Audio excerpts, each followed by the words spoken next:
On Monday, June 13th, 2022, at approximately 8:43 a.m., Duncanville Police Department began receiving calls concerning an armed individual and shots fired at the Fieldhouse located at the 1700 block of South Main Street in Duncanville.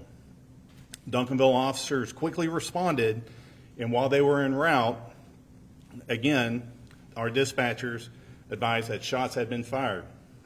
Within 3 minutes, officers arrived on scene. Correction, that's 2 minutes. Officers arrived on scene and immediately began searching the building as they are trained. Upon entering the building, they quickly located and exchanged gunfire with a suspect who was armed with a handgun. The suspect was wounded during the exchange of fire. Officers immediately provided first aid on scene, and the suspect was transported to a nearby hospital where he was pronounced deceased. Our Duncanville Mobile Intensive Care Unit provided transport to Central Methodist. On today, a summer camp was taking place at the Fieldhouse, which has a daily average of around 250 campers, ages ranging from 4 to 14. No child, no staff member, nor any officers were injured during this incident. What we know is the suspect entered through the main lobby doors with a handgun. It appears that a staff member and he exchanged, whether it's discussions, a talk, but that was the initial gunfire, the initial shot that the people inside the location heard. Upon hearing that gunshot, they did what they were trained to do, the counselors. They moved the kids to a safe area and began locking the doors. The suspect went to a classroom, was unable to get inside, and did fire one round inside the classroom where there were children inside. Fortunately, no one was injured. After doing that, the suspect moved into the gymnasium where other kids were in, but again, no shots were fired there. Officers arrived on scene, observed him in the gymnasium, confronted him. Suspect and the officers then exchanged fire to where he was put down on the ground. Officers immediately began doing first aid until the medics arrived on scene and took over.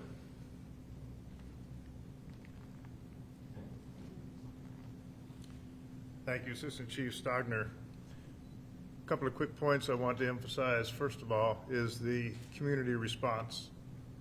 We want to thank the police departments of DeSoto and Cedar Hill and the Dallas Sheriff's Office coming in to help with this. And what it does is it emphasizes that we are a community in Southern Dallas County. None of us cities here operate individually when something like this occurs, and our commendations go to those police departments that came in quickly to assist us with this particular incident. Secondly, we want to thank the Duncanville Independent School District for their prompt assistance in the evacuation of bringing those children from the Fieldhouse to the rec center. By the time I arrived on scene, everything was well under control, and parents were beginning to come together to gather their children. It's important also to understand that the training and the processes that are involved in this, a reunification process, a reunification program was already in effect by the time this incident was beginning to unfold. And that's the strength of the training that our staff and our city goes through on a daily basis. So with any officer-involved shooting, we contact other agencies, at which point we contacted the Texas Rangers, obviously from DPS. They have come in and began their investigation. At this point, I'm going to refer to them. It's still an ongoing investigation. We certainly don't want to provide or give anything that may hinder their investigation at this time. Is there some reason why Dallas Fire rescued people? He's a city council member. Oh, thank you so much. So can you say that there was it an argument at the front initially? Was that domestic? Was it over a dispute that they were having with the staff? I mean, what was it? Did they know each other? Again, I'm not sure about the details on that conversation. They're still trying to get witnesses. You got to understand there were over 250 witnesses there that we're trying to contact and get more information. So until we get that, I don't want to speculate and say what happened. Is your understanding that the person he encountered where the first shot happened, that person was not injured, and just the shot went off at the front involving another person? That's correct. There has been no reports of injuries other than the person. And you mentioned that when he got to the gym, that he didn't fire he didn't fire his gun. Is that correct? Not at any of the children. Okay, but once he engaged with officers, he did shoot. There was an exchange of gunfire. That's correct. And this was in front of, I assume, campers and staff saw this happen? So from what we can tell, the kids were removed during the time that he was in the gym and we responded. So you did say that he, from the time he left the lobby, he went to a classroom and fired one shot into the classroom with kids in it? That's correct. So he gets into the lobby, there's an exchange with an employee there or a counselor there. A shot was fired then. That's when that classroom down the hallway began their procedure of locking the door, preventing that person's entrance into the room, and that's when he shot from the outside to the inside. So he shot one time into one classroom? As far as we know, yes, that's correct. Like through the door, trying to shoot him through the door, or do you know where he was trying to shoot into? From the exterior in the lobby or the hallway there, it was from the outside in. So there's a total of just 2 shots fired by the suspect. I can't confirm that. Again, this is very preliminary information. Two before the exchange with officers? That's what we understand as of right now. But again, that could change pending more investigation into this. How many officers fired their weapons? I'm going to refer that to Texas DPS. They are doing that investigation. Can you guys tell us a little bit more about the suspect name at all? Have you guys had any run-ins with this person before in the past? Not to my knowledge, we have not had any encounters with this person. Did he have any relationship to anyone who was at the camp? Had he been there before? Did you know anyone who was working there or attending the camp? 'Cause it sounds like he knew where he was going, possibly. I'm not sure. Again, we're at the onset of our investigation, and there's a lot of stuff that we're having to do to put all of the pieces together. We'll be able to provide more information as the investigation continues. Was there resource officers there, or did DPD respond and engage? Was there already an officer on campus? No, sir. So when he got the calls, his first encounter was with an employee at the place? That's correct. And then you guys show up with your training, That's correct.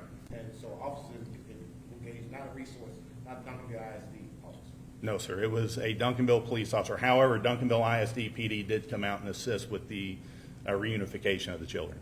Chief, y'all have recently done active shooter training, is that my understanding? So your training kicked in with your officers and did what they were supposed to do in an active shooter situation? Absolutely. So our officers train on this. We take this very seriously, obviously, under the circumstances. They did exactly how they were trained to do, which is to go in and stop the threat. Do you know how long this person was in the rec center with a gun before police arrived? It sounds like there was no law enforcement. So we received the call at 8:43 this morning, and officers arrived on scene at 8:35. I'm sorry, 8:45. Do you know when they shot the suspect? I do not know. That again, that's going more in depth of the investigation. We're just not there yet. So for a set amount of minutes, he was in this field house with a gun, without anyone armed to encounter him until police arrived. The reason why I ask that is typically kids would not be in the field house during the school year. They'd be in their schools, which have locked doors. Is there any consideration about hardening a place like the field house where there's this many kids? Go ahead. So as you can imagine, this is a very sad day, and we are going to be looking at security protocol.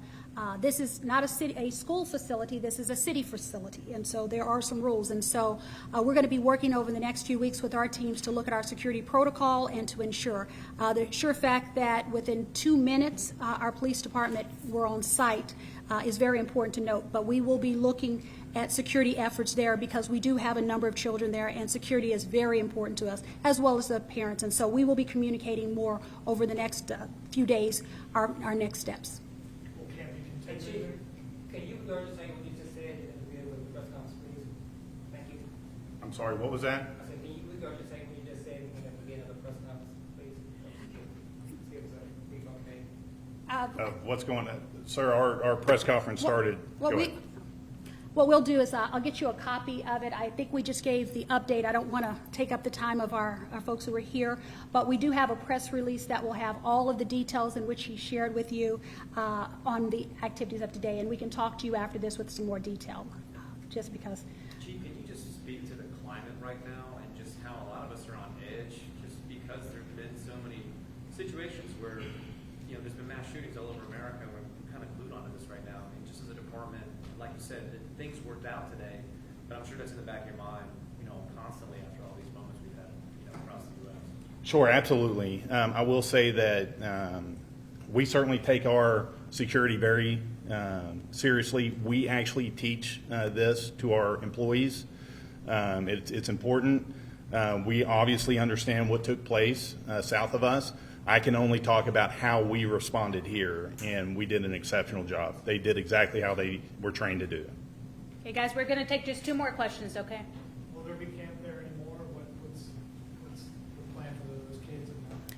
Right now, there's still an active investigation at the site. We're going to work with the parents to identify places for the kids. We recognize the importance of summer camp for the children, and so we will be reaching out to each parent today with the park staff and our staff to talk to them about placement for the children. And so once we get the scene cleared, then we will go through and evaluate what things we need to do at the center before bringing children back in it. But this is a very important part of our community.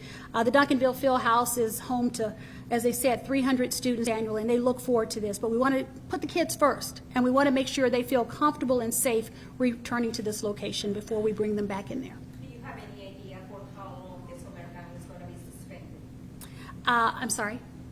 For how long the summer camp is going to be suspended? We will possibly, we have other camp locations, and if parents are ready, we will probably bring kids back in this week, not to that site, but at least to a site. And then we will look toward what work we have to do at the field house before bringing the children who choose to come back to the field house to that site. But we recognize the importance of being there. We are going to have counselors available for the children, and so we will be working with their parents on a place for them to go safe and also have the support they need next.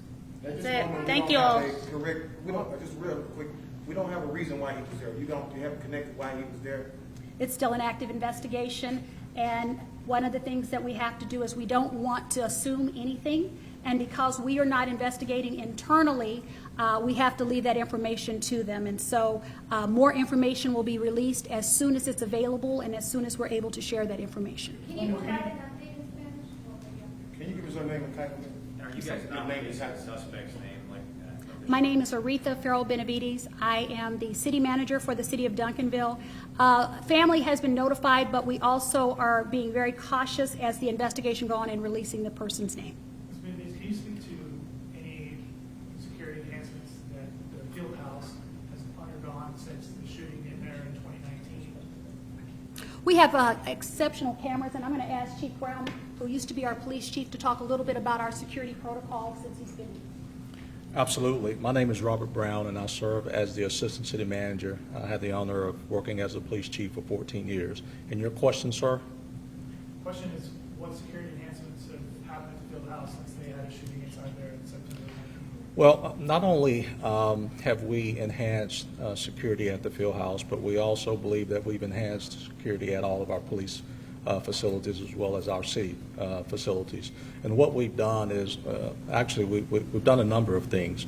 We've had the active shooter training that's conducted by our police staff. We have surveillance cameras that we've installed.